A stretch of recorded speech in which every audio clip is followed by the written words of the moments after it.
اگر مسلم حکمران، مسلم سیاستدان اور مسلمان آپس میں متفق اور متحد ہوتے تو آج یہ گائے کے پیشاب پینے والے، پتھروں کے سامنے سجدہ کرنے والے یہ لوگ نہ اٹھتے اور حضور صلی اللہ علیہ وسلم کے شان میں گستاخی نہیں کرتے.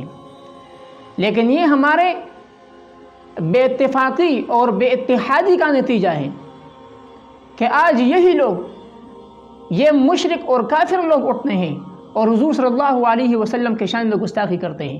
ہمارا رد عمل کیا ہوتا ہے؟ ہمارا رد عمل یہ ہوتا ہے کہ ہم شدید الفاظ میں مذمت کرتے ہیں.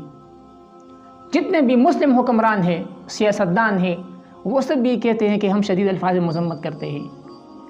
جب ہندوستان میں ایک ہندو نے ایک مسلمان عورت کو تھپڑ مارا اور اس عورت نے خط لکھا حجاج بن یوسف کی طرف، اس وقت محمد بن قاسم موجود تھے.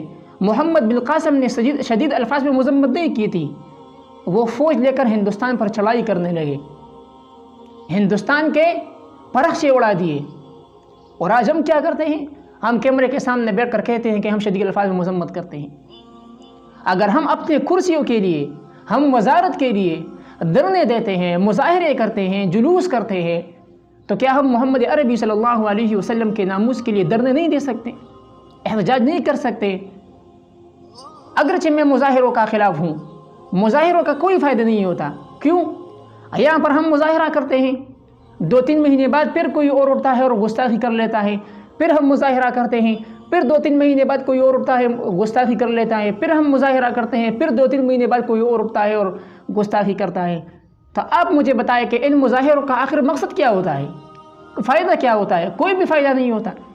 اور اگر کوئی گستاخی کر بھی لیتا ہے تو آج تک کس گستاخ کو سزا ملی ہے؟ آج تک کس گستاخ کو سزا ملی ہے؟ آج تک کس قادیانیوں کو سزا ملی ہے؟